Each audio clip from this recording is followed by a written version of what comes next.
Hey, this is Bryce Johnson from Expedition Bigfoot. You're listening to the Paranomaly Zone.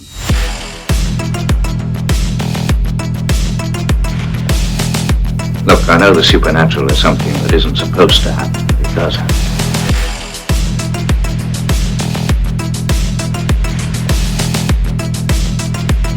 A ghostly apparition in the dark of night.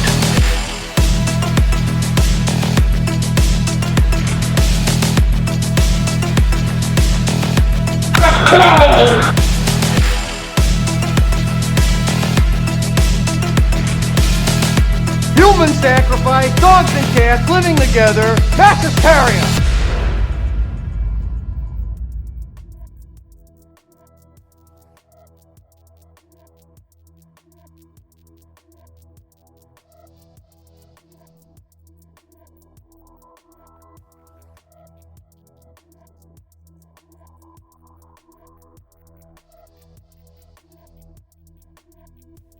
Hey there, ponderers of the paranormal. You have found the Paranomaly Zone, your place for all things paranormal, strange, and mysterious. My name is Patrick Koffenberg. I am responsible for these paranormal shenanigans, and I am joined, as always, by my co-host with the ghosts, the paranormal poster boy himself, the bubbly Mike Carbno. The bubbly? The bubbly Mike. That depends on what Carbno. your definition of bubbly is. Well, that honestly just popped in my brain right now. I was you look like you're in a bubbly mood, so I said bubbly. Really? Have I used that one before? For some reason, I think I've said that before. I don't know. Probably. Well, that's pretty sad if I'm already repeating myself. I can't think of other adjectives, but hey, it works for tonight. Yeah, it'll be fine. And then it never ceases to amaze me that at the beginning of each episode, you are not ashamed to say and to admit to that you are responsible for this whole thing. Are you offended by that? Do you not want me to say that? I think, hey, somebody's got to take the blame, so let it be you. Oh, I see what you're saying. Okay, I thought you were like, hey, I'm responsible too. Like you're over. Oh no, you take all the blame or credit on your side. Well, what is it? Blame or credit? Credit. Which one is Credit. it? Well, okay, let me clarify. All right, I am responsible for these shenanigans. You are simply because it's all on your shoulders. I'm responsible for these shenanigans. So right. That's pretty much that's all I'm going to say about that. Yeah. So as long as you do like 99.9% of the promotional shenanigans, then hey, it's all yours. Yeah. Because as longtime listeners know, ding, I am not good at promotional shenanigans. No, you don't say. Yeah, well, that's okay. You're getting better. Maybe. Try at times. I get a little flash, and then I fail after that. Then you like disappear, and then it's like, hello, Mike, hello, and then you're like, oh yeah, hello again. So, hello. Hey. Oh, never mind. Speaking of shameless promotions, well, not that we were, but I am now. The Paranomaly Zone. You can find us on TikTok now. Yeah. Oh, I just created an account. There's one post on there, so I saw that it was done fairly well. Yeah, I gotta figure out how to edit those video clips, but it was okay. Yeah. So TikTok's a little different. Like to share with friends on TikTok, I think you have to hit this one spot, and then all your friends will come up, and then I think you can like pick whatever friends you want to share with. Oh, it's selective. There might be a select all on there. I haven't seen it or looked that close, but we basically have no friends because I just created the thing and I've been on mine for a couple of years, 3 years maybe at the most. I know, and I was shocked when I learned that you had a TikTok account. Yeah, well, have you gone to my TikTok thing and see what I have on there? I did, and I shared that one your TikTok ghost clip. I shared that right, yeah. on our That's Patreon right, you did. On our Patreon page. So, and you said that there is some kind of something. Mike, it looks just like a flipping hand, and so that's why I asked you directly. I said, like, were you filming with like your left hand and you were pointing with your right? Do you remember getting I wasn't getting your hand in the camera shot? When did you see the pointing? Was it was right towards the end of that thing. Was that the one where it shows like the bed and there's that some weird anomaly on Like, the bed? Yeah, like I don't know if it's like the heat signature or what, but you were Yeah, I using, don't know how that one does that. you but, were using some sort of effect on a TikTok. Yeah, it was a app. TikTok effect, I think. Yeah. And, I wouldn't have been pointing because I was using my big tablet and I was probably holding it with both hands because I've got teeny tiny little hands that well, no, I don't actually. They're big fat Goliath hands, but Well, teeny tiny. but I hold on to it with both hands and I don't think I would have been pointing. And you have because I told you this like 2 weeks ago and you still haven't Yeah. watched it yet?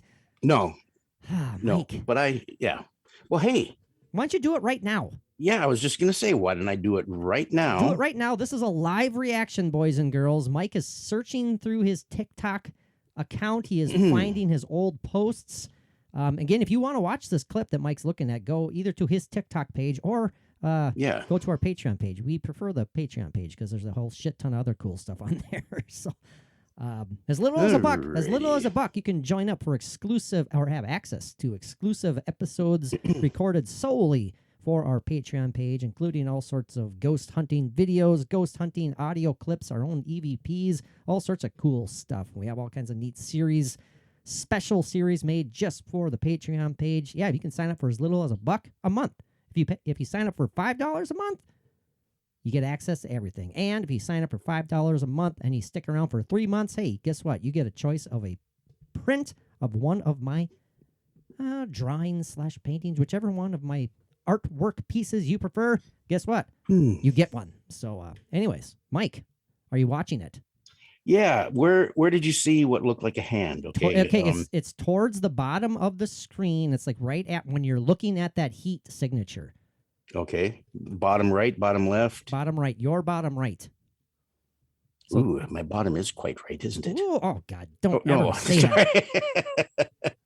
That's worse than when you referred to me as honey on a mistaken text message last week. Yes, I meant that for Mary, obviously. Sorry, honey. I'm like, whoa, Mike, what's going on here? Live reaction shot. You don't know what you're missing here. Well, you would know if you were watching on a Patreon video. You'd know. You'd see Mike's beautiful, bubbly face. Are you still searching for the hand?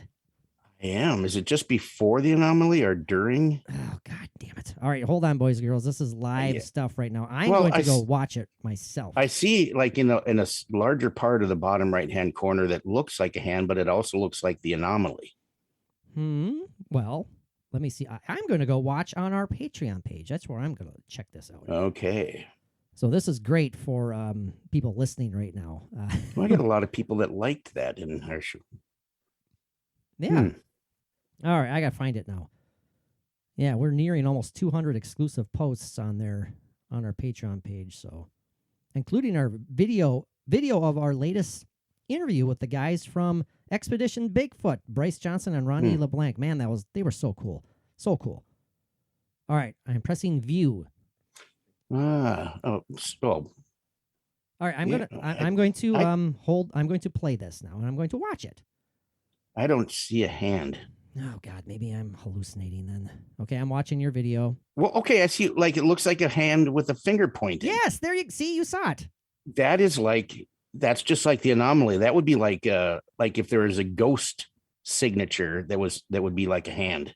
Right. Not my hand. Right. That's what I was asking, if you were filming your hand and you didn't realize no, absolutely not.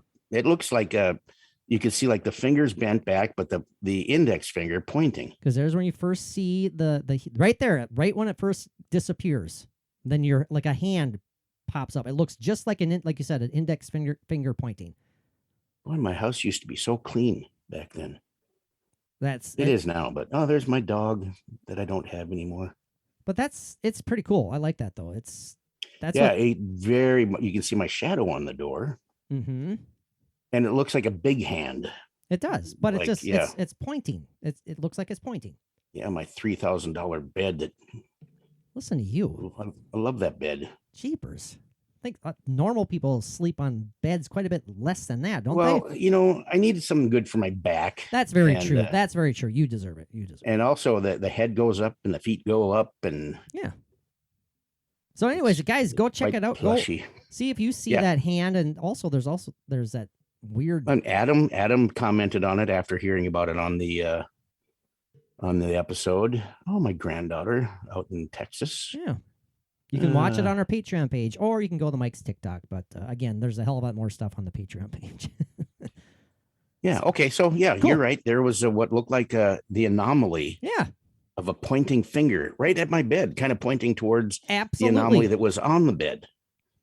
Very Oh, cool. Very interesting. Very interesting. Yeah. So that's just a very quick little tour of my 140-year-old house too. Yes, his pretty slowly the paranormal activity is kind of picking up in that house since maybe It since has. we've been showing Yeah.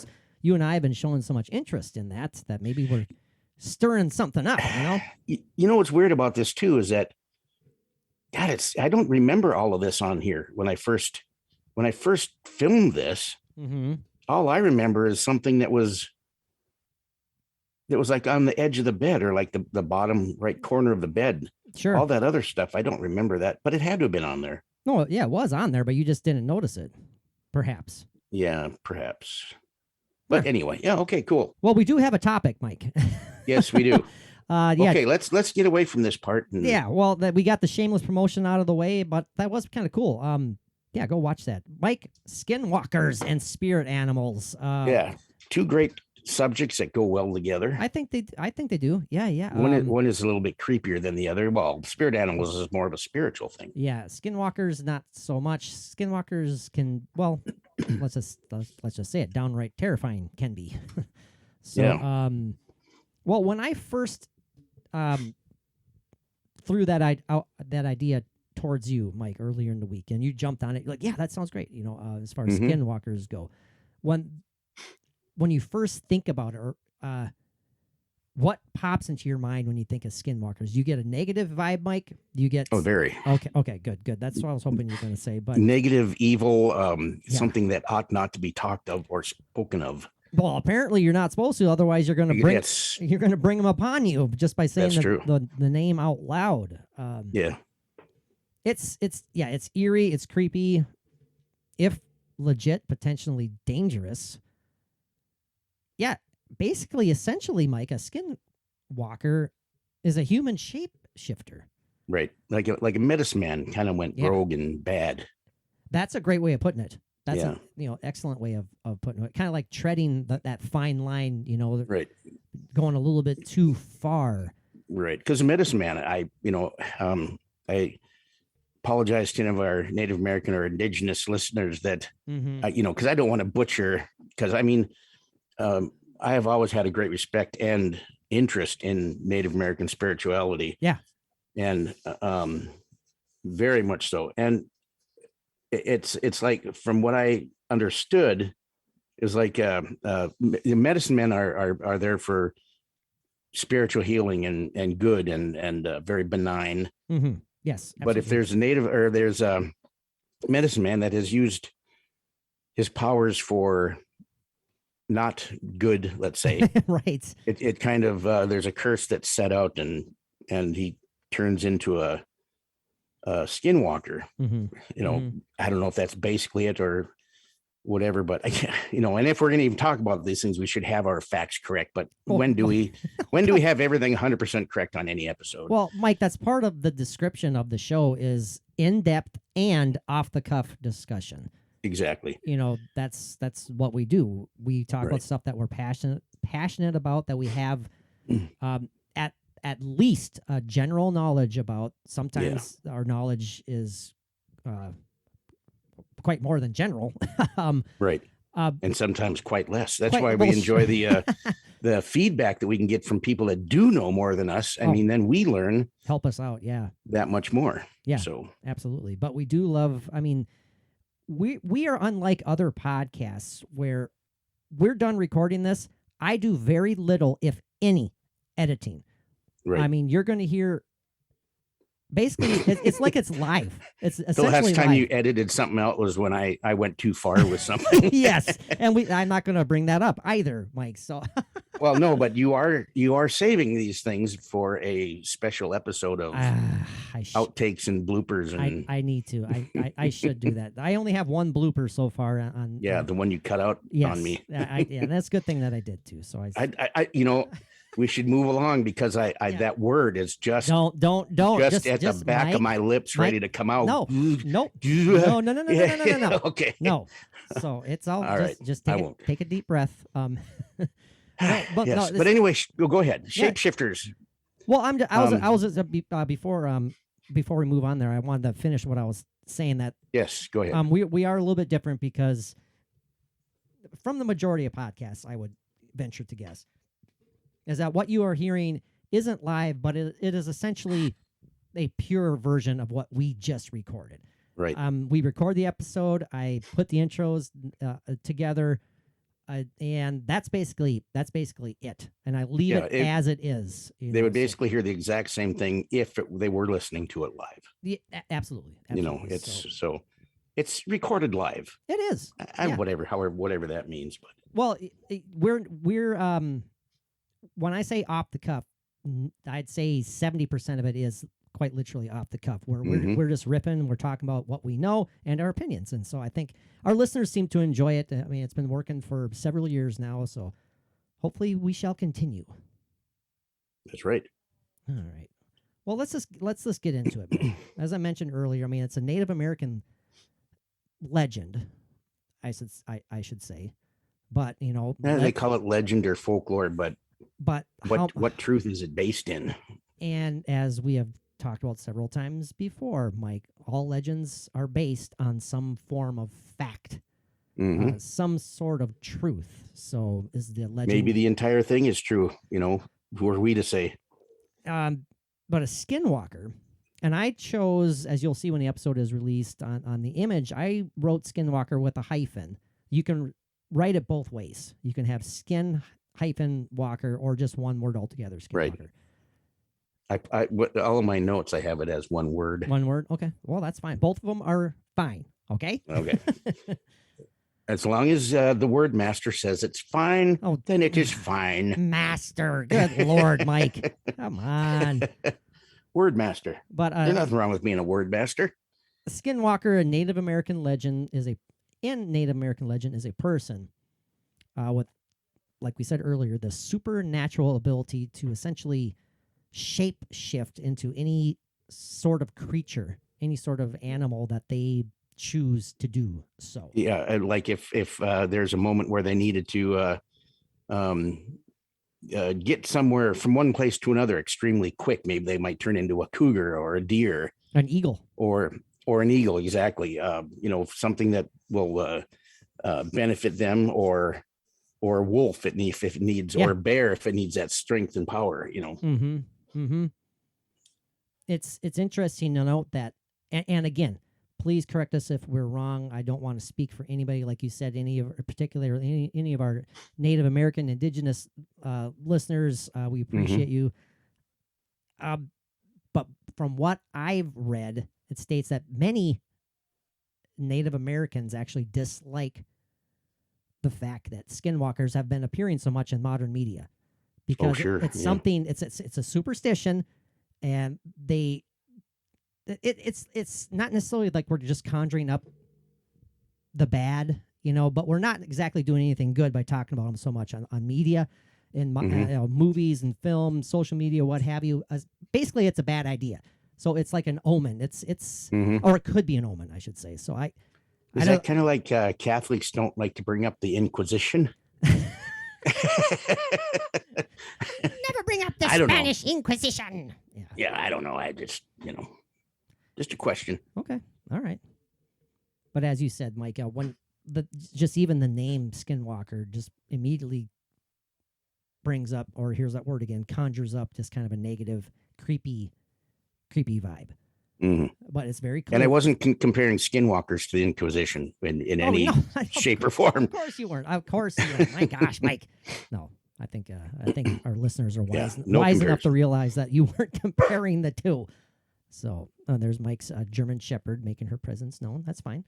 She likes to do that. She's getting better. She matures. She was great the last two episodes. Yep. The last two episodes, especially when we're talking to Bryce and Ronnie. I don't Oh, think we heard a peep from her. Nope. So, Navajo Skinwalker, Mike. This is, like I said, you worry about butchering pronunciations. Here I go. The Yi Nald Lushi. Right. I tried to Yi Nald Lushi. pronounce those earlier. So let's dive into this before we run out of our own mojo here. Yeah, the Navajo have very well documented some of the most interesting lore surrounding skinwalkers. Another word I'm going to butcher here, Mike, and I apologize to everyone out there. The Ant-Yini, practitioners of witchery, are people who received supernatural power by breaking a cultural taboo. And this goes so far as to there's a certain level of these taboos that these practitioners of witchery partake in, that when they go so far, Mike, as that to the point where there's no turning back. Right. They reach the highest level of witchery, and they have to perform some of the most just terrible acts upon their fellow man, essentially, to achieve this status. We'll dive into that in a little bit here. It's like turning to the dark side. Kind of. Yeah. Yeah. The Ant-Yini are people who received natural power by breaking a cultural taboo. And upon initiation, I am going to kind of peruse through this too, so I want to make sure we get all this correct here now. A person is said to gain the power to become one, to become a Yi Nald Lushi, which, by the way, interpreted, it means with it, he goes on all fours. In the Navajo language, that is. Now, this is done through forms of celebrations, usually like via a dance or a song, a ceremony of some sort. And the ceremony is used to curse instead of to heal. That's a big difference. Yeah. Quite a big difference. Already one spectrum to the other. You're already getting the vibe of, no, this isn't good. Both men and women can become Ant-Yini, but men are more commonly initiated. It is generally thought that only childless women can become witches. And this is important right here. Not every witch is a skinwalker, but every skinwalker is a witch.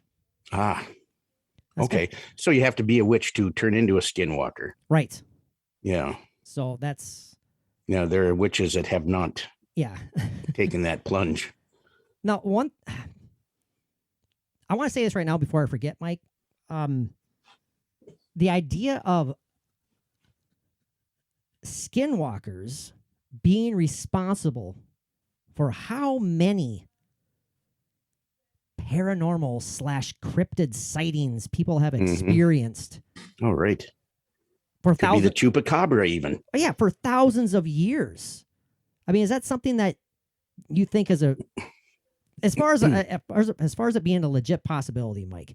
How high of a percentage would you say that the skinwalker is responsible for several, if not all, of a lot of kind of animal-related cryptids or paranormal beasts? You know, like a werewolf or anything. Yeah, any sort of such thing. Absolutely, a werewolf. A Wendigo. You know, how many? Yeah.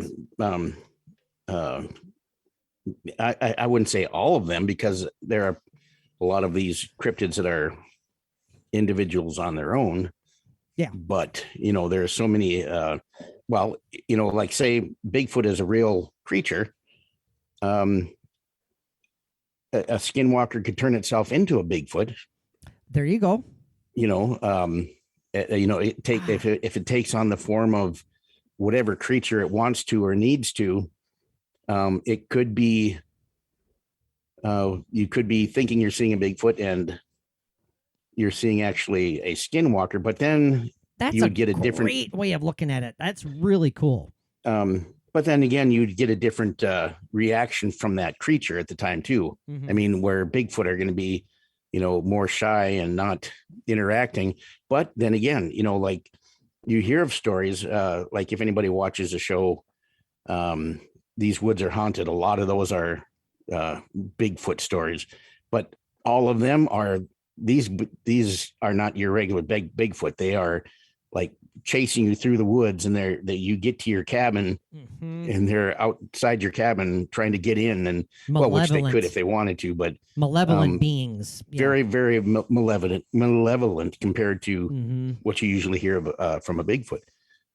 So that's a great way of looking at it. That's a great way of looking at it, Mike, because again, we've had, I think all of our interviews so far this year have been with, no, except Dustin Perry, have been with people from the Bigfoot world. Ron Moorhead, the She Squatchers, and like I said, the guys from Expedition Bigfoot. And I try to throw out those questions. We try to throw out those questions in the limited time that we have to talk to them about their thoughts on supposed evil Bigfoot, evil big feet, however you want to call them. And that's a real interesting way of looking at it. It's like, if there have been malevolent attacks from an unknown Bigfoot-like creature, maybe that's, like you said, Mike, a skinwalker taking the form of a Bigfoot. Well, it's, something I just pulled out of my butt. I like that, though. Well, I don't like things pulling down your butt, but I like that idea in particular. So that was kind of cool. Good job, Mike. You earned your $1. Yeah, I did. Did I win? Did I earn a free month of Patreon? Oh, a Patreon? I'm not sure. Hey, I paid more than $1. I know you did, and I appreciate anyway. I appreciate that. And and yes, Mike is a co-host, but unfortunately he does have to sign up to have access to all the awesome Patreon content. Hey, that's okay. Unless, it's worth it. I could just give you the password and stuff, Mike, so you can do it. It's worth it. Hey, I am contributing. I wouldn't have to I'd have to give you all the account information. So yeah, I don't want to deal with all that crap. All right. Anyway, all that crap. If it's passwords and stuff, no, yeah. We'll just leave it as it is. Yeah, I make up a password and I shit it out the same day, so I don't remember that stuff. Yeah.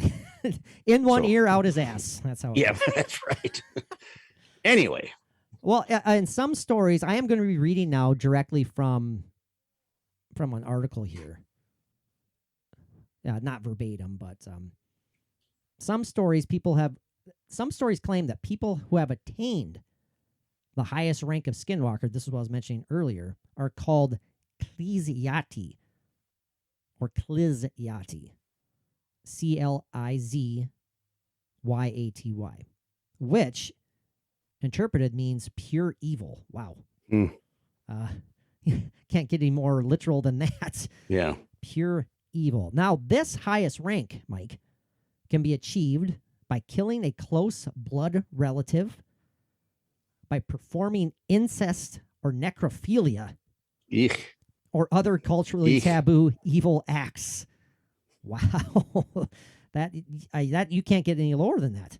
In my humble opinion. Any of those. Yeah.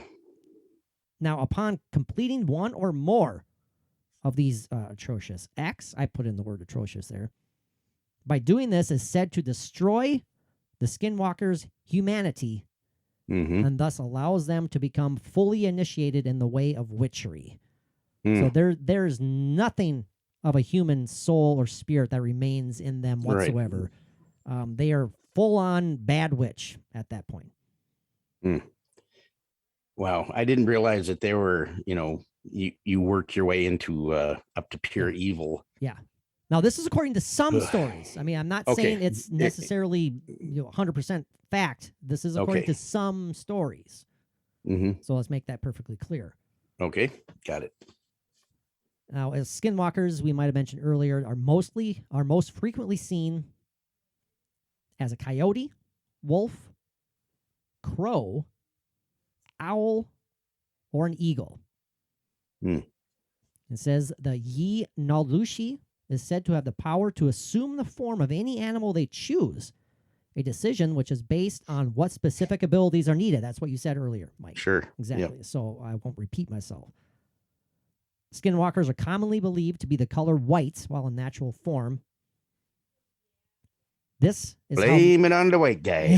This is how many distinguish a skinwalker in animal form from a regular animal, due to its pure whiteness. Now, does that add to kind of the superstition of coming across like a white wolf, Mike, or Sure. albino creatures, or anything of Yeah, such. they have a different spiritual definition or meaning to them. Yeah, Yeah, that's a good point. I mean, it's possible, I guess. Mm-hmm. The white buffalo. The white buffalo. I mean, which means something, very good and positive. Mm-hmm. But yeah, well, from one extreme to the other. Well, yeah, I believe in that. The white whale, Mike, for Criminy Christmas. Moby Dick, Yeah. for God's sake. Yeah. That's another. Okay, before I forget, Mike, that's another thing I've been diving into Ahab. severely for some reason. Is the I read the book that about the tragedy of the whale ship Essex. I've went through that book 2 times now. I went and I watched the movie afterwards, and the movie was all right. But I've been the real life tragedy is what Moby Dick is based upon, by the way. Oh, okay, I didn't realize that. Yeah. No, this was a whaling ship in 1820 that got sunk by a gigantic sperm whale. Gigantic sperm whale. Wasn't a white one. Was not a white one. But the survivors were stranded in 1820. Then it wasn't a true sperm whale then. Sperm whales aren't white. Like the white. Oh. Oh, okay. I was thinking something totally different. Yeah. No, you're thinking like a beluga whale or something, maybe. Yeah, whatever. Those gigantic beluga whales. Yeah, it was. Yeah. But anyways, bulbous head on it. The survivors. Survivors were stranded. In they the do. middle. They got that. Yes, they got do. that. I know. That sonar bulbous head. They do. Yes, thank you. Thank you. Yeah. Sperm whale's head is filled with spermaceti. So that tells you why they're called a sperm whale. That's true. Okay. So I'm just all righty. That's enough of that. It's the truth. It's the truth. I don't know, Mike. Man, you're immature. You laugh at the word spermaceti. Mike is... Well, I like spermaceti. but you have to have the right kind of a red sauce on it. Oh, gross. Oh, vermicelli. Vermicelli. Okay. No. I am just okay. I'm sorry about and all yes, of that. Yes, it can be pronounced spermicide as well, but technically it's spermaceti. So I'm surprised Mike didn't crack up laughing there again. No. But that I'm just waiting for you to carry on. Well, I've been trying to. I'm trying to add the survivors of the Essex. I mean, all of them. Except okay, so the ship was called Essex, and it was a sperm whale. Yes. Oh my gosh, and a white sperm whale. What grade are you in? What grade are you in? I thought you weren't even catching my jokes. No, I was trying to ignore them and move on. We need to get back to the white, the white animals and skinwalkers, Mike. We should have saved this for the Patreon. Can I finish here? All I wanted to say.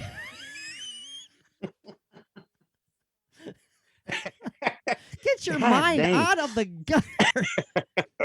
Well, I just had Diet Coke come out my nose. Oof, defeated. Damn it. Okay. Yes, I want to carry on with what we were talking about because I just totally went in like 8 different directions. But I need to complete here, Mike. Yes. I need to end this. I'm listening. God, I'm not even drinking any alcohol. I know you aren't. That's wonderful. Anyway, go ahead. The tragedy of the whale ship Essex.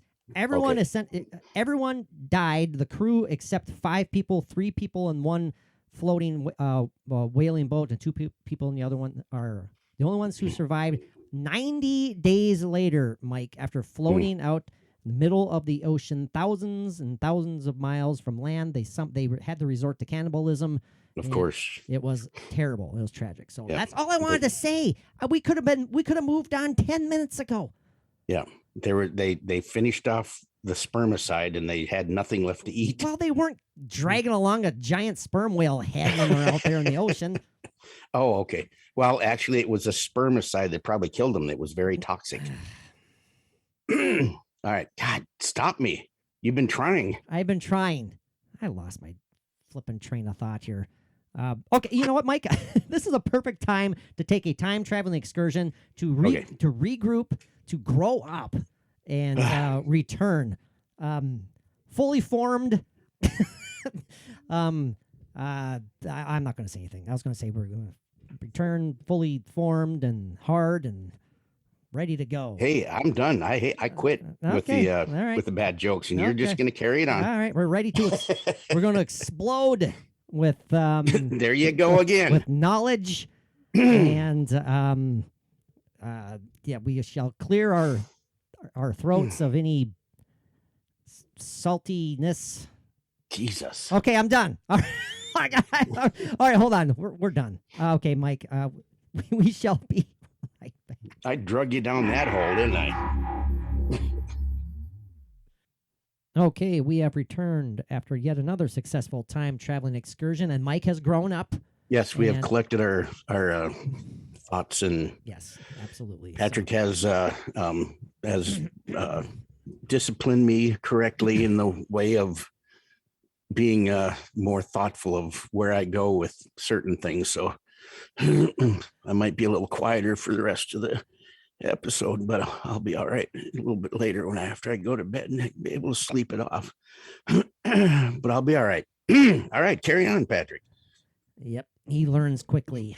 He learns quickly who's in charge here. Yes, Master Patrick. I even sent you a GIF the other day, a GIF GIF in a text. It showed Darth Vader actually saying, Yeah, "Yes, I know. Master." So is that something that's been bothering you, Mike? Do you feel like I'm too much of a? Oh no, Am I- no, am I- absolutely not. It's just Okay. it's just the thing I'm playing on. Okay. Okay. Yeah. Well, getting back to the main topic at hand, Mike, we were last talking about skinwalkers and the idea of when they appear in animal forms, they tend to be that of pure white color. Mm-hmm. Continuing along that vein, this was really interesting. I did not know this, Mike, but it definitely, when you hear it, you go, man, a lot of our folklore, a lot of our fiction, or a lot of our own mythology sounds very similar to this. And it's essentially, it's like, Mike, you don't want to look a skinwalker in the eye. Do No. not look a skinwalker. Absolutely Any- not. Or come across it in any Mhm. way, both shape or form, Because literally apparently, speaking. if you do, it can either A, absorb itself into you, kind of essentially, I guess, possessing you out of your fear. Skinwalkers feed off of your fear. Or B, did I say A or 1? I don't know. So B or 2, you could literally freeze. I mean, turn, like, you could, not necessarily like staring Medusa in the eyes and you turn into stone, Mm-hmm. but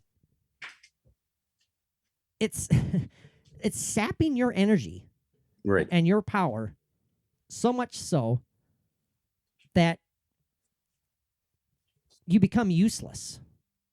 I mean, you are not only I guess you could use the analogy frozen with fear. Mm-hmm. It's inside you, but it's also yet using you. Right. You're immobile. You're useless. To me, that's a little bit terrifying, Mike. But again, Well, absolutely vulnerable in Yeah. any case. mm-hmm. Now using that fear to gain energy and power, skinwalkers, like other malevolent legends, after gaining the power from the victim's fear, they not only overtake you, not only essentially possess you, but they are you. There's also, Mike, it is said that if you say the word skinwalker, their name, out loud, this attracts them to you as if you've been marked and as if to invite them to yourself. So are we inviting skinwalkers into our lives tonight, Mike, by devoting a topic? Well, I To hope them. not. You hope not? No, I think not that I'm going to say that there's nothing to that, but the word skinwalker, especially now at this time, and like the TV show Skinwalker Ranch. I mean, the word is used all the time? Sure. Would it have to be a certain context that you're using it, Mm-hmm. or something, a thought in mind when you're using that or saying that word? I think if you say it with an intention of something like that, I believe that could happen. If the intentions are malevolent, then hell yeah, I would say so. Absolutely. If your intentions are bad, why not? Mhm. Exactly. Right. We're all intertwined, Mike. Whether this is a legit reality aspect of reality, or if this is simply folklore, simply a myth. I mean, it's that regardless of the fact, everything is intertwined. It just is. Right.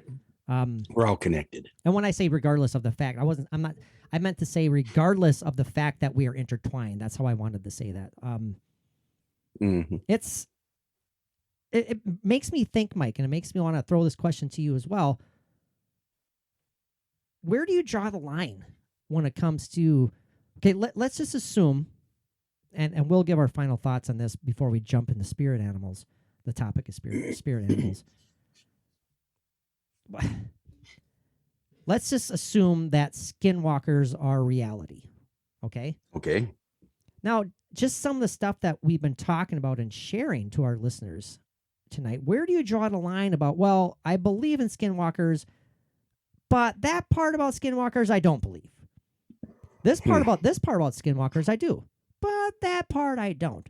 I mean, can you have shades of gray when it comes to stuff like this, Wow. Mike, or do you have to be all in or all out? And I wonder, what do you think? What do our listeners think? I mean, let us know. We love hearing from you guys. It's something that bothers me kind of, because you and I are both so open-minded, but it's difficult to wrap your minds around some aspects of these supposed occurrences. Oh, right.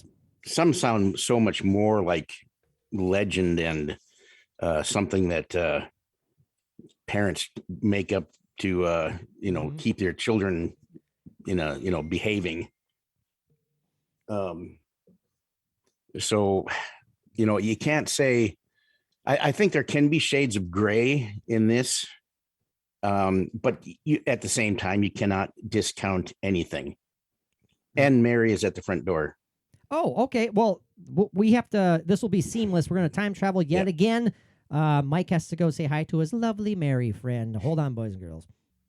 Hey, I told you it would be seamless, and to the listeners, it is. To Mike and I, not so much. I did all kinds of stuff. Yeah, Mike actually made a trip to Fargo and back. I could have. He cooked some supper. I took a nap. Yeah, it was interesting. Yep. So, but we're back and we're ready. Drank a 6-pack of beer. Oh, did you? Oh, No. I thought you were a teetotaler now. So. No. I have one beer in my fridge, and I'm just leaving it there as a reminder that that's just one beer in my fridge that I don't need. Wow! Oh, wow! You're going to become. Oh, are you all uppity now? And you're going to be like no, Absolutely not. There will be a time that. There will be a time. I don't know when it'll be, or and it will be maybe a rare thing, but you might get on here and see that I have a Michelob Ultra Light that I'm drinking, and who knows? Who knows? But at this point, I have no plan for that. But well, that's good. That's wonderful. Just see what happens. Just always make sure you have pants on while you're doing this podcast. Yes. Well, you can only see up just above my man boobs. Yeah. Don't ever say that either. God darn it. Anyways, back to the skinwalkers. I wear a small A. Anyway. Anyway. Criminy Christmas. Yes, okay. Back to what we were talking about. I've noticed a lot of similarities, Mike, in werewolf lore and werewolf stories between, a lot of similarities between werewolves and skinwalkers. And absolutely. A couple, while we were time traveling, I was reading some of that stuff, and one of them that stood out was when a skinwalker is in the form of said animal, whichever they choose to take, and they suffer some sort of injury, when they return to their human form, that injury is still there. Mm. And that brought me back. Do you remember the old 80s classic cheesy campy horror movie Silver Bullet? Well, Stephen King, yes. With Gary Busey and Yep. and the Some late of Gary Busey's best. the late Corey GBB. Haim. And, yeah, some of his best teeth, that's for sure. But the werewolf in question, spoiler alert, this movie's been out for damn near 40 years, if not more. Mhm. The werewolf ended up actually being like the town priest. Yes. Played by what's his name? He was in Dune, the original Dune movie. Okay. We shall call you Muad'Dib. Well, Mike, before we're done with the episode, Yes. remind me, or I'll remind you to look up the actor's name. So Yeah. but Patrick In- McNutley or something like that. Oh, I think okay. it was. No, I'm just kidding. in that movie, Jesus. I'm just trying to walk over. Patrick McNutley. I'm just trying to go past all of I'm Okay. trying to move forward. Got it. I'm going to let you do that now. But in that movie, when he was in werewolf form, I believe he received like a fire. A bottle rocket. It was like a, Yeah. well, bigger than a bottle rocket. It was like I don't know, something. It got right in his eye. Right in his eye, some sort of firework. Yep. And the that- blood that came out looked like red clay. Yeah, it was like Play-Doh. it was it didn't look like it felt nice. But anyways, then you see him in the neck, you don't know who the werewolf is at this point in the movie, Right. but then you see the priest and he has the patch over his eye in the movie, Yes. so But anyways, Corey Haim and his movie sister did figure it out. yes, of course. So I mean, that's one similarity. There's several of them that I noticed when I was perusing.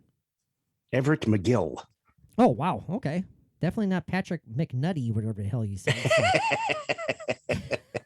Nutley. Nutley.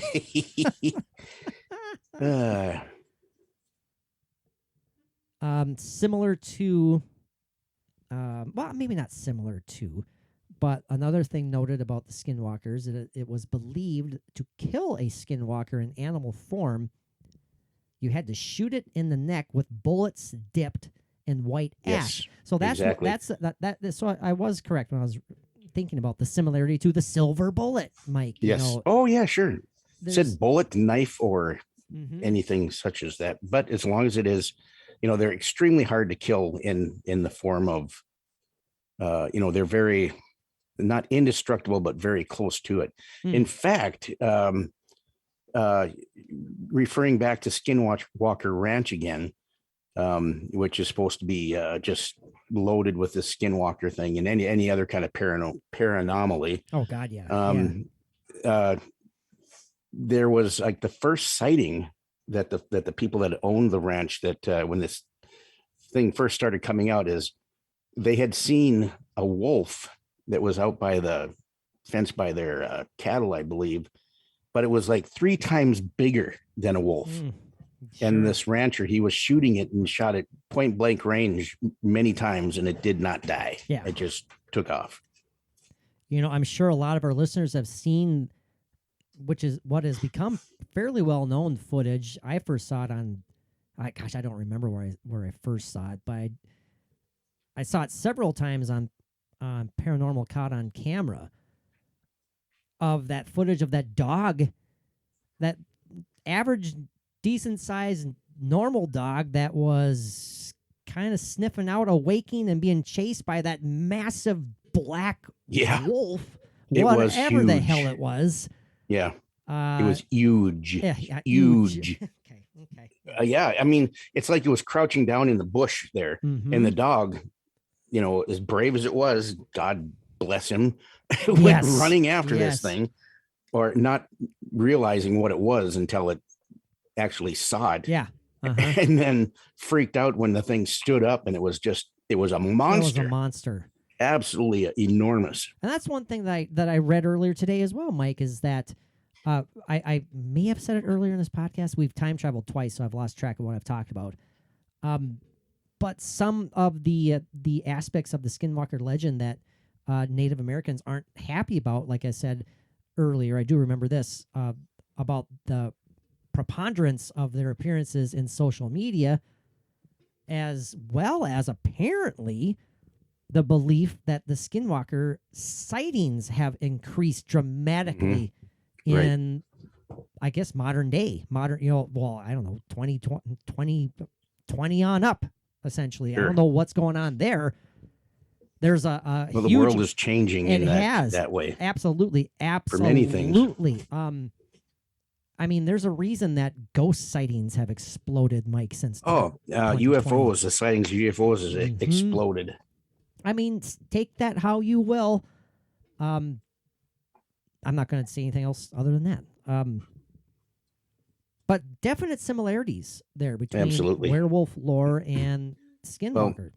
Also, there's been, I can't remember where in what region this was, but there's been sightings of, Dogman out in the woods. You know, think of that. Sure. I mean, again, how similar? Very Sure. similar. It is also said, Mike, that if a Navajo was to know the person behind the Skinwalker, they had to pronounce said person's full name. And if they, in doing so, about 3 days later, that person would either get sick or die from the wrong that they have committed. So that's interesting. So if you know who's behind the Skinwalker, this is according to Navajo legend. If you know who is behind the Skinwalker and you encounter them when they're in their animal form, you are to pronounce their full human name, and that will render them sick or may perhaps even kill them. The Skinwalker. Yeah, that's it. That's really intriguing. Yeah. That's interesting. I did not know that Skinwalkers supposedly have the power to read human thoughts, Mike. Well, why not? Right, exactly. You know? Why not? This is similar to Bigfoot again here in that Skinwalkers are alleged to possess the ability to make any human or animal noise that they choose to mimic, regardless of their current form, including using the voice or the cry of an infant. Now, I bring that up because I've heard so many times, Mike, and I've read about how people who claim to have heard what they believe may be a Sasquatch, maybe Bigfoot audio recordings of some sort. Right. They say it sounds like a baby crying in the woods. Okay, first off, that is eerie and creepy as hell. Yeah, absolutely it is. But going back to, all the way back to Ron Moorhead's Sierra Sounds, Mike, you hear stuff that could easily pass for that. I mean, what is going on there, and what is the possible relationship between that and the Skinwalker sounds? Well, what's more innocent and what could make somebody check into something like that? Like, is there a baby out here? Let's go find it. That might need help. And that's, it's like luring you in with Wow. this very innocent sounding baby crying. that just gave me the chills, and I'm not joking when I said that, because that adds to its pure evil. To me, Sure. to me, it does. Yeah, absolutely. Taking form of and mimicking the most innocent of innocence, just to perform evil deeds, just to lure you out of hiding. Ugh. Well, and probably not that it would need to lure you out, because if it wanted to, it could have you no matter what.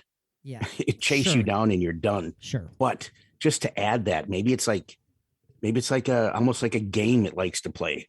It gets something out of the person that reacts with the emotion to that. The fear, yeah. Well, the Yeah. fear and the emotion. It's got you. You're vulnerable because you're out there. You're willing to do whatever, and you're opened up. You're opening yourself up to whatever, just Right. out of your pure natural reaction of wanting to help. Is it safe to say that your rationale maybe has left you at that time? Sure. You're just Yeah. not. You're purely reacting. Your rationale has left you and your bladder has emptied. Yeah, right. I mean, you're just going on instinct when you hear that what you think is a baby out there crying, and so Exactly. Yeah. another thing, Interesting. Mike, that I didn't know, but related to another. I'm not saying it's mythical because, well, they're damn well real. We know that in different forms, but similar to a vampire, Mike. Mm-hmm. A skinwalker cannot enter your Oh, humble abode without being invited. without being invited. Awesome. How do you take that? I mean, first off, if you saw a skinwalker, why would you invite it in your house? Yeah. Unless it was like just the most dapper, handsome skinwalker on the planet. Well, it depends. Yeah, it depends on what it looks like in its human form. If it's in its human form and you invite it in? Okay, that's true. That's true. Are you inviting in the skinwalker as well? Thank you, Mike. That's my bad. I was thinking of it being in like a monstrous animal form at that time. So no, that makes total sense then. If it just looks like a normal average dude, why not? That's fairly terrifying. But even if we're going purely by the Navajo legend, the Native American legend of skinwalkers in their human forms, they're covered in like animal pelts. Right. They don't look that great to begin with when they're in their human form. So they're it's like animalistic in human form. Yes. With probably more human characteristics, but and that's done on purpose too. That's done on purpose. They're trying to to create that visual of being an animal, right. Even while they're in their pure human form. Wow. Another thing, Mike, I did not know. I'm just filling you all with all sorts of information tonight. Well, it's amazing. Very interesting. Skinwalkers use a powder which is called corpse dust. Corpse dust. Also known as corpse poison, corpse powder, which in the native tongue, I'm not going to try to pronounce this. It's ANTI, but it has all sorts of accents and stuff on there. We'll just say auntie, maybe? Okay. Now, they use this corpse powder, the auntie, to poison their victims, obviously. Corpse dust is composed of ground infant bones. Oh, geez. There's that again.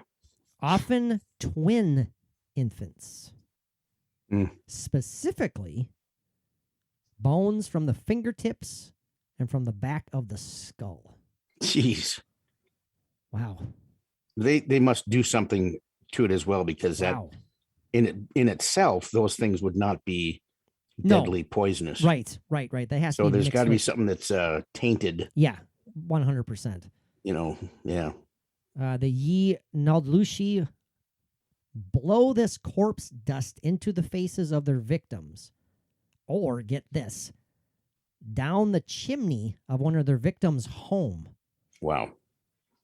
And of course, after the victim breathes the dusts, the tongue starts to swell, blacken, they undergo convulsions, and die violently not long after that. Terrifying. Just one of its many tools, because it wouldn't need that to kill somebody. It's just something it does. I mean, it could probably kill somebody just by giving it a certain look. Well, we said that earlier. Yeah, people literally could die from just staring, looking into the eyes of a skinwalker. Now, this is kind of, to wrap this up, and this is a good segue into spirit animals, because they're definitely related. I'm just going to read this word for word here, Mike. It says here, some medicine men were said to be so in tune with the flow of nature that they would often take the form of a sacred totem animal. Totem animals are kind, gentle animals that have grown on humans so much they acquire a sacredness and are honored with dances, music, and artwork. These men are not to be confused with Yi Naldlushi, however. Medicine men practice healing, blessings, and the removal of curses. Whereas, like we said earlier, a skinwalker seeks to harm humans, lay curses, and practice evil whenever possible. Right. Big difference there. Big difference. Very. Yeah, we're coming up on an hour, Mike. So let's wrap up our thoughts on skinwalkers. What say you, Mike? Just overall, generally speaking, what do you think of the legend of skinwalkers? The potential of it being a reality. What are your thoughts, man? I have too much respect for. I hate to even call it folklore or legend, but there is definitely something to it.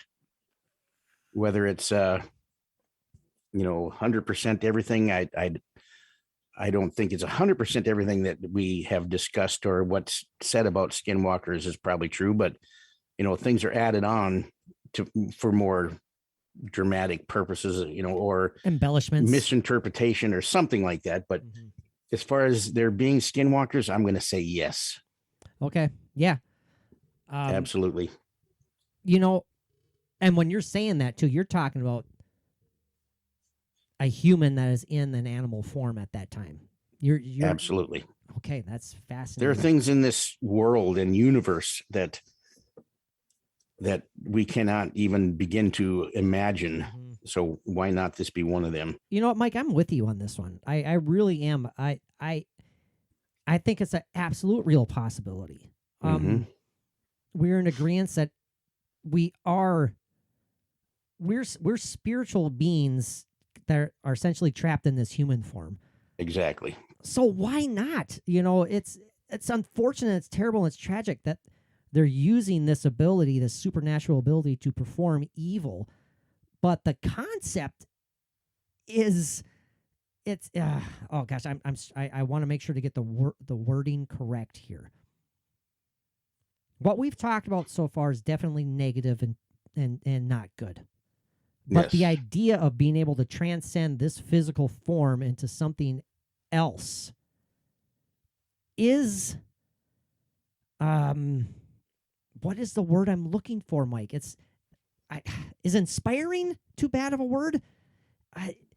It's not bad enough. It's inspiring, and let's throw aside the evil aspect, okay? And I know you can't, because that's the whole basis of what Skinwalker lore.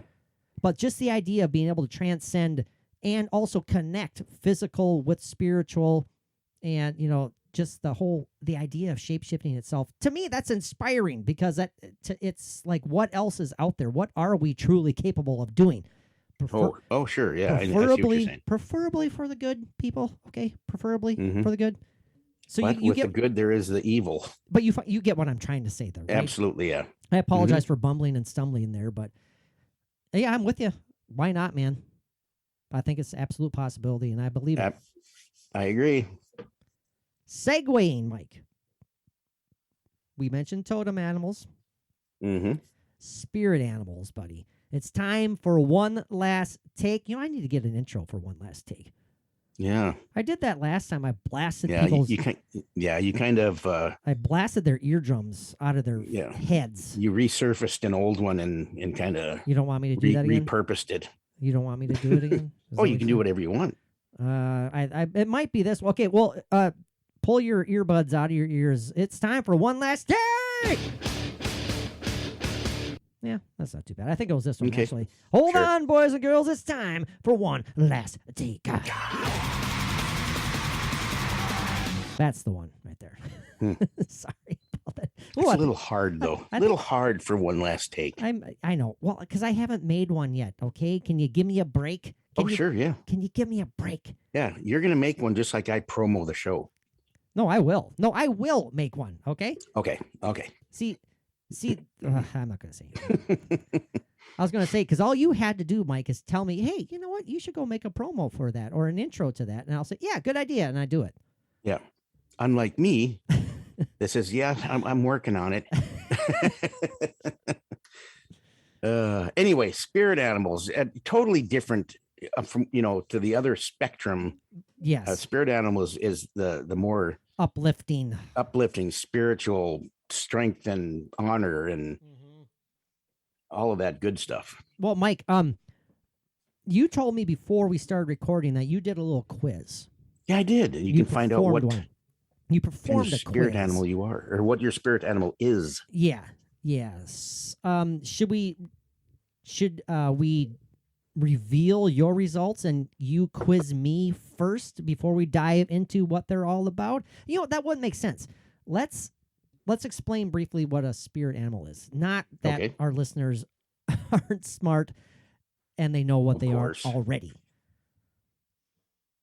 This is something that I 100% believe in. I believe that there are signs in nature every day.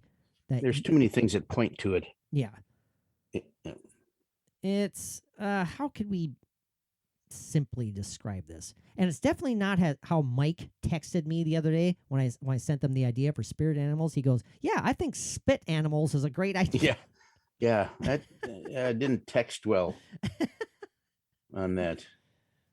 Well, generally speaking, certain traditions, certain cultures refer to spirit animals as a spirit which helps to protect, helps to lead, helps to guide a person, you or I, so to speak, on this journey through this thing called life.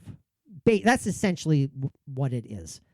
The spirit animals' characteristics are said to essentially exemplify or reflect the characteristics of the person that it is representing.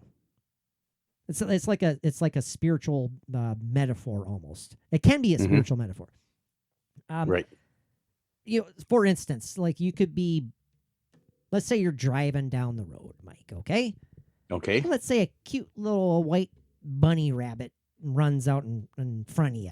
And you're like, oh no, this cute little bunny rabbit mate. I don't want to hit it, so you slam on your brakes.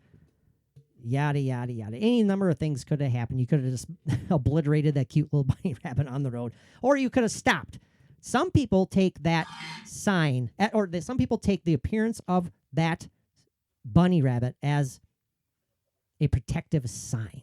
It was making you stop for a reason. 5 miles down the road, you would have been in a very bad accident. Mike, that's exactly where I was going. That's that's a simple little example. There's a ton of them out there, but that's one. It's safe to say that I'm absolutely 100% open to the idea of spirit animals, spirit guides. We're not going to give our final one last take until the end of the segment, though. Right. But I think our listeners know where we're going with this one. Mm-hmm. Did you want to, Mike, throw me that quiz now, or I tell will. me I will not, your results as well? Yeah. Do you want me to tell you what my results were before I give you the test? Yes, let's do that. Yeah. Okay. This is interesting. I'm curious. Well, my spirit animal and the meaning of it. Let's see here. My spirit animal is the bear. The bear. The bear. Okay. And how did you get to that conclusion? Well, through this quiz that I took, this is all depending on how accurate it is and everything. But the bear is deeply emotional and feels a connection to the earth and the outdoors, which I do very much so. Oh God, yeah. So that very much describes me and what would go along with what I feel and the kind of person that I am. Yeah, and you kind of resemble a big old bear. I mean, I do. Yeah, I do. Yeah, you look like someone who's like, oh, he's the big rough and tumble, bumbling idiot. No, not bumbling. You threw in bumbling. He's like, man, he's a big guy over there. He's kind of intimidating looking, but then once you get to know him, he's the big cuddly teddy bear who just is the most loyal thing on the planet. So there you go. I think that's a fair description of Mike. I'll take that. Yeah. I will. Okay. So, now I got to find out where I took that quiz at. I had it sitting here. Oh, did you need me to time? Do you need to time travel real quick, Mike, to find it? Or do you think you'll get it? Do you want me to start singing? I could dance. I could. We're on. You see me on there. Dance. Dance. Yeah. Well, no, but then that'd take your eyes off of trying to find where the quiz is, so that won't work. Okay, here we go. I got it. You found it. All right, I'm going to ask you a series of questions, and there's not a whole lot of them. I don't remember how many there were, but question number 1. Are you ready for this, Patrick? I am, and you were the bear, and you're going to read me the same questions that you took that you answered yourself earlier. Yeah. Now it's a multiple choice, and I got to read off all these multiple choices, so remember what works for you. Do I have to write anything down? No. Okay. How would your ideal day begin? Would it be heading to a group sound bath, whatever that is, walking outside in the woods with a loved one, finding a quiet spot to journal and reflect, taking a class to learn a new skill, making art, grabbing breakfast with friends, leading a yoga class. I can see you doing that in leotardies, My tidy little cuddling, tights on. or finally cuddling up with a good book. There's a couple of them that I would have chosen, but As you being an artist, is making art, is that a good way for you to start your day? Or walking outside in the woods with a loved one, journaling? I think yeah. I just started a new art piece, by the way, too. So I did see that. Cool. Yeah, it's very nice. So you know far. what? That's I would have to say the one about walking alone and with my thoughts and putting in, like, writing them down in a journal or something like. Okay, sure, yeah. That's what I would say, because usually as far as when I work on my art, it's usually later in the day when I don't know why. It just seems to work out because that usually way. in the morning when you wake up, you're still hungover. So That's a good point. Yeah. Yeah. So who wants to draw when you're hungover, for God's sakes? exactly. Yeah, you can't even. So finding a can't quiet see spot straight, to let journal alone and draw reflect. straight. Yeah, that's what I'd say. Okay, what is your favorite place to escape in nature? Okay. A grassy meadow, a field of flowers, the ocean, the forest, anywhere you haven't been before, the jungle, the beach, or a lake. Lake. Of course, since you live there. Well, it was either that or the forest. I mean, Right. I Exactly. I just love being out on a lake, man. I just do. Yes. Oh, absolutely. Okay, when do you feel most fulfilled? When I'm fully in touch with all of my emotions, when I have time and space to be creative, when I'm helping others achieve their goals, when I'm free to explore and chart my own path, when I'm learning something new, when I'm having fun with my friends, when I'm taking care of the people I love, or when I'm meeting interesting new people. See, I hate to answer this the way I'm going to. I'm just being truthful, though, because taking care of the people I love should be what I say. But you have to go with where and where you are. it is, and that's the most important thing. Let's make that very. But when do very, you feel very- most fulfilled? When I personally, selfishly feel most fulfilled is the creative one that you said, being creative. Which was that was like the let's second see. one you read, I think. When I have time and space to be creative. Yes. Very good. Yeah. All right. Let's see how you feel about this one. Screw the kids. Yeah. How would your friends describe you? Full of surprises, Short. wise beyond their years, deeply spiritual and emotional, sympathetic and understanding, eternally curious, the leader of the pack, Hell no. playful and fun, or strong but sensitive. God damn it. But that's how I have to guess how my friends would describe me? How do you feel your friends would describe you? How would your friends describe you? Oh, that's hard, man. Can you fly through those real quick again? Full of surprises, wise beyond their years, deeply spiritual and emotional, sympathetic and understanding, eternally curious, the leader of the pack, playful and fun, or strong but sensitive. God dang it, that's tough, man. There's quite a few of them that I would choose. Mm-hmm. But you have to think of how your friends think of you. That's what I'm saying. I could see my friends describing me as a few of those. Okay. Oh, that's tough. Okay. Okay. We'll eliminate. I mean, I have a great sense of humor, and I love being funny and goofy, but I'll throw out the playful one. Okay. I'll throw out the first one you said. What was that again? Full of surprises. No, definitely not. Because those Wise two. beyond your years. No, we'll eliminate that one. Eternally curious. Okay, keep going. Definitely not the leader of the pack. No, I don't see you as that. Throw that one out. Strong but sensitive. It's between. Or there's sympathetic and understanding, or deeply spiritual and emotional. I think those are the last ones that are left. Oh boy. You know what? I'm going to say spiritual and emotional. Okay. But I think any of those could have. I'm just choosing that one. I could have chosen any of them. Right. All right. What's your favorite food? Pasta. An ethically sourced burger. This is quite a test. Yeah, what the hell's that have to do with a spirit animal? Yeah. Or it's always changing. A big hearty salad. A poke bowl. Sushi. Anything fresh from the garden. Or pizza. Well, my favorite food is Mexican food. I love tacos, enchiladas, chimichangas, all that stuff. That's my favorite food, and nothing on there is even close to that. Yeah,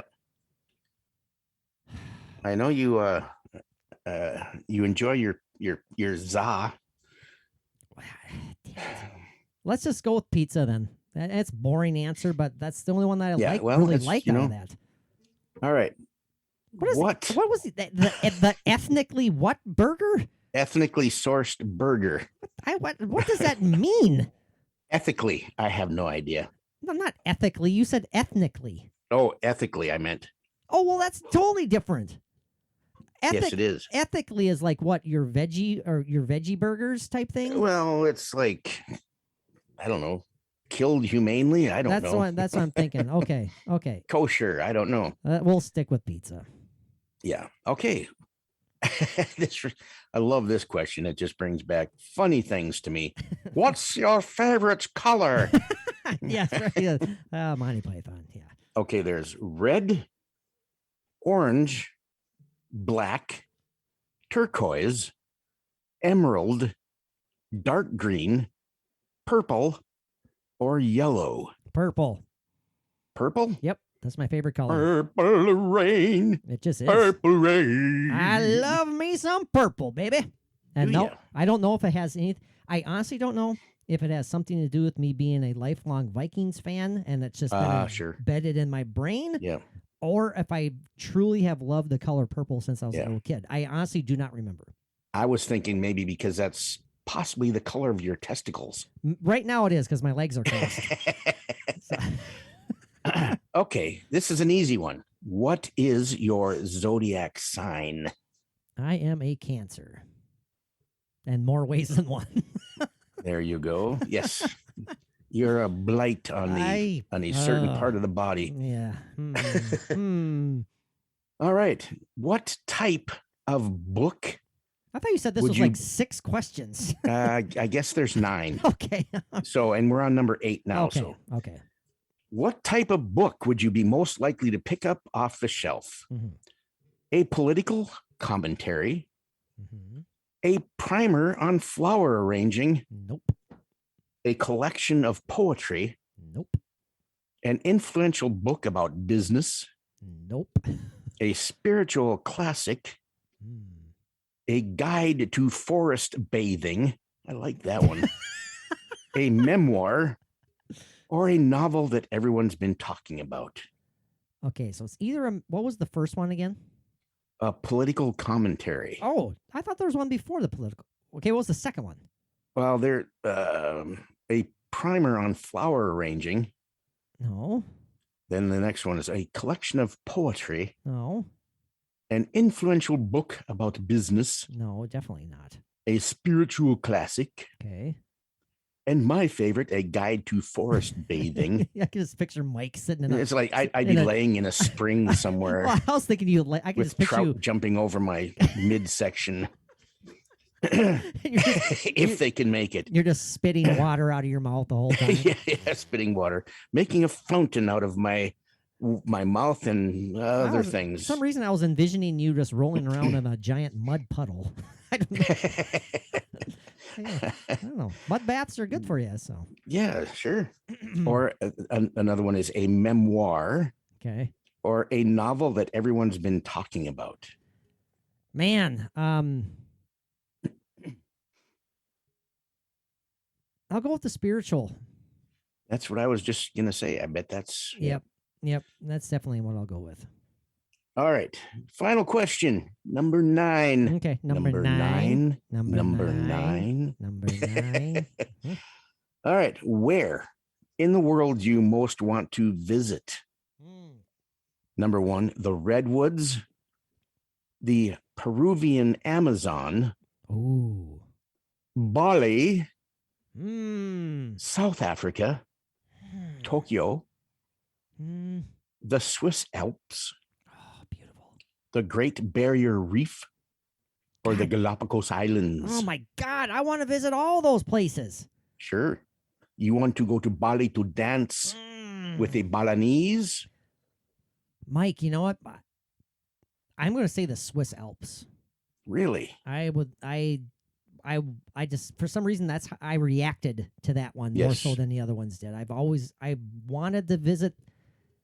I want to go to Switzerland. I want to go to Denmark. I want to go to Norway. It's one of the places I want to visit. So Yes. And I can see you taking yodeling. yeah, right. lessons. I feel like for some reason I feel I would be at home. I would be at home there. I don't know why. Sure. Maybe it's some Absolutely. ancestral thing. I don't know. Absolutely. Do you know what your result is, Patrick? Could you guess on what your spirit animal might be? I am a mole. No. Okay, I am a. Well, I'm going to read. I'm a newt. He turned me. Changed me into a newt. I got better. Okay, tell me. Anyway, Yeah. I'm going to read what this animal symbolizes to you, Oh, and I'm supposed and to guess. then before I actually reveal what the animal itself is. Yeah. Okay, this symbolizes wisdom, gentleness, and spiritual understanding. You're a smart soul searcher who is always looking to be of service to the greater community. That's it. That's it. That's it. That's a lot. I am a seeing eye dog. No, The first thing that popped in my Okay. brain, but it's not it. But just from the one you said wise, I thought of an owl. not even close. Can you read those back to me really quickly? Yes. Symbolizes wisdom, gentleness, and spiritual understanding. Okay. You're a smart soul searcher who is always looking to be of service to the greater community. Gosh, I don't have a clue. And Yeah. you said you were a bear. A bear. Man, I don't know, Mike. I can't even venture a guess. You are a lemur. No, A- no, I'm just kidding. I was going to buy that too. I was like, I'm a lemur. No. Well, you probably won't. You'll probably think this is a joke too, but no, your result, and in all sincerity and for real, is you are an elephant. An elephant. Oh, I see. Okay, wise. Yeah. Damn Yeah. it. Why didn't I think of that? Gentle giant, you are not. Gentle giant. Why? That totally went over my head. Holy cow. Of course it did, because you're. Ah. Never mind. You don't have to jump high to get over here. No. And no. like I will always say when I joke about Patrick's height, he is not short. He just thinks he is. No. I'm definitely shorter than a lot of African elephant tusks themselves. They're Yes. quite a bit longer than me, but that's not saying The that closest you are to an elephant is that great big huge elephantitis foot you have. much. That's right. Don't like tell people about my elephantitis foot. I am not an animal. No. Hey, we're not mocking Joseph Merrick. No, right now, he Mike. was if people were to ask me, who would you like to meet in history? That would be one of the men I would love to meet and sit down and have conversation. Wouldn't that be just unbelievable? Just such a wonderful soul. Wonderful. That's like he was the epitome of a soul, you know, because he just was. He was just, that's all he had. And he was just a good person. Absolutely. So that's so you're very a bear. interesting. You're a bear and I'm an elephant. Yes. So let's talk about spirit animals, Mike. Do you I know I'm putting you on the spot. Do you have any examples of any sort of experiences that maybe you could interpret as a spirit guide of some sort, a spirit animal kind of leading you along the way? Or I don't know any examples, but you know, when I actually feel something, when I see a certain animal or creature, even in North Dakota here, in these plains of North Dakota, we have a lot of bald eagles. And that, for some reason, I feel a spiritual connection to that. I mean, not with me, maybe personally, but I feel it emotionally. Mm-hmm. You know, it's like I get excited. I there's something so much more to just seeing a bird flying. Mm-hmm. And you know, like when I lived where you used to live, where you do, with Chippewa National Forest, there, one of the largest populations of bald eagles in the country. And I would hike in the woods there and see bald eagles in that natural habitat. And oh man, just very spiritual experience. No, I can totally see that, Mike. But as far as guiding me with anything, any particular thing, I can't think of anything right offhand. I wish I could. I totally think it happens though. Sure it does. I absolutely think it happens. And I think it happens so much that we tend to not necessarily overlook it, but we don't even think about it. Kind of take it for granted, maybe. Yeah. I don't know. Yeah. That's a great way of putting it. We take it for granted because they're so subtle a lot of times, and they're so small that you have to really kind of look back and go, wait a moment, you know? Right. That's why people need to, myself included, need to be learn how to be more aware of everything. Just, you know, it's very important. We miss so much of many things. We're always learning, Mike. We're always learning. Well, that's what we're here for. And you know, without revealing any specifics and stuff, but I have very vivid memories, and you knew me during these times, Mike, when I was going through some kind of rough times. And I wasn't the happiest camper on the planet. You were way less than happy. And, you know, but I fought through it, man. And because I really did a lot of soul searching during that time, and it's for the better. But a lot of positivity came out of looking at everything as spiritual, and animals totally are a part a Yeah, nature in general. Nature, but, you know, the animals. Absolutely. And the animals, they embody nature, that live out there, that absorb nature just from them existing every day. Yeah. And then we can learn and take from that, not take in a bad way, but just in a totally positive way, have that in our lives. Yep. If we just let it happen.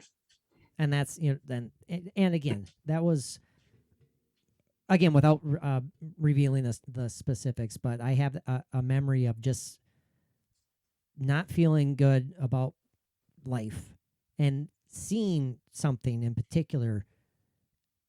And it just, it struck me in a way where it made me feel better just thinking about it, Mike. Yeah. And it's stuff like that happens. I mean, just in the little seemingly mundane occurrences like that, it really could change you. And I think a lot of times we overlook them, unfortunately. So you just have to take in everything. Take in everything. So I am 100%. I think it's obvious to our listeners where we're going with this. I 100% scale out of 1 to 10, being real, spirit animals, an 11 to me. Oh yeah, 110 for me. I know what you mean. Yeah. And I do want to say about this quiz that we both had taken. I want to say on this one. we both have taken this quiz. Oh, God. Okay. Yeah. The test that we have taken, it's just, whether how accurate that is or not. I mean, it was just, who knows where this test came from? It's not an official test. It's fun. It was fun. We have things that are, that coincide with who we are with our results and everything. But, it's so we're more than what we came up with this quiz. I get you. I mean, like you said, I could have answered this or this or this, and I had many questions that were like that too. That, and if I would have answered another question or one question with a different answer that fit just as much as one that I did answer, then we could have been, who knows, an owl or a hawk or a deer or anything. So, there are ways to. I think what you need to do, in my opinion, is take what you feel in your gut and in your heart and what affects you, how you feel it spiritually, situations that you've had with certain animals that may be a spirit type guide, animal guide, whatever, and you'll understand and figure out what your spirit animal is. I think it's inside of you the way it is. Just bring it out. Think about it. That's a great way of putting it, Mike. Yeah, it's all about meditation sure. In however way you want to do it. And when we're not talking about necessarily sitting down, crossing your legs and, closing your eyes, deep breathing for, half an hour and focusing on your chakras and all that stuff. Absolutely. Walk in nature just taking for a half an hour and just keep your mind open and listen to everything. Yep. Listen to everything, like the wind through the top of the trees or a certain bird, or just don't let anything go by without experiencing it, something like that. And that's meditation. Laying in bed before you go to sleep, meditate. That's meditation. Nope, yeah, I'm with you on that one, Mike. So many things, so many ways.